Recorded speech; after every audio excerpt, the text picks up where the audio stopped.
नमस्कार. आज आपण आलेलो सावरगाव या गावामध्ये. सावरगाव या गावामध्ये अंकित दाभाडे युवा जे शेतकरी आहेत त्यांच्या शेतामध्ये. तर यांनी मागच्या वर्षी 1 मार्च 2024 रोजी 2025 यांनी प्लॉट लावला होता केळीचा.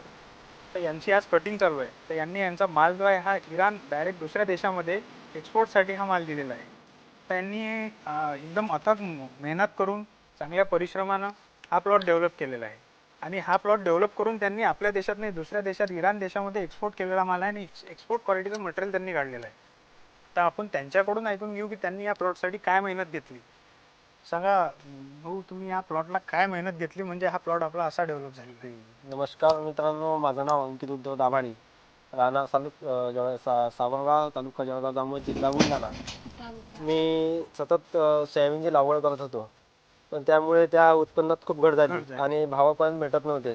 त्यामुळे असा निर्णय घेतला, मी शिक्षण सोडून लगेच शेतीमध्ये आलो. शिक्षणाव्यतिरिक्त शेतीमध्ये ते आले. आणि मी केळी लावायचा एक निर्णय घेतला.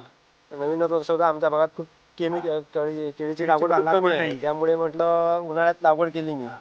रिस्क खूप होती, उन्हाळा पण खूप होता, पण त्यामुळे मी राजन कंपनीची केळी लागवड केली आणि डबल ड्रिप टाकली, छान बेट केले, बेट पद्धत केली आणि ट्रीटमेंट खूप छान केली, योग्य केली. यांचं आता विशेष म्हणजे हा व्हिडिओ बनवायचं असं कारण आहे की यांची माझी अशी परस्पर ओळख नाहीये.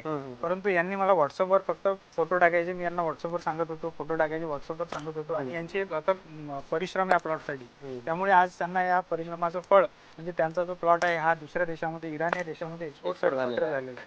आज आता इथून पुढे आपण पारंपरिक शेती तर करतोच, तशाच प्रमाणे जर ॲडव्हान्स फार्मिंगनुसार जर आपल्याला शेती करायची असल्यास तर आपण अशा प्रकारे जर प्लॉट डेव्हलप केले तर मार्केटला भाव नसल्यावरही आपण दुसऱ्या देशामध्ये ज्यावेळेस एक्सपोर्ट करतो त्यावेळेस आपल्याला भाव मिळतात. त्यामुळे कसं आहे, जर आपण चांगल्या शेतीकडे म्हणजे शेती करत असताना ॲडव्हान्स फार्मिंगकडे जर लक्ष दिलं तर एक नंबर होईल.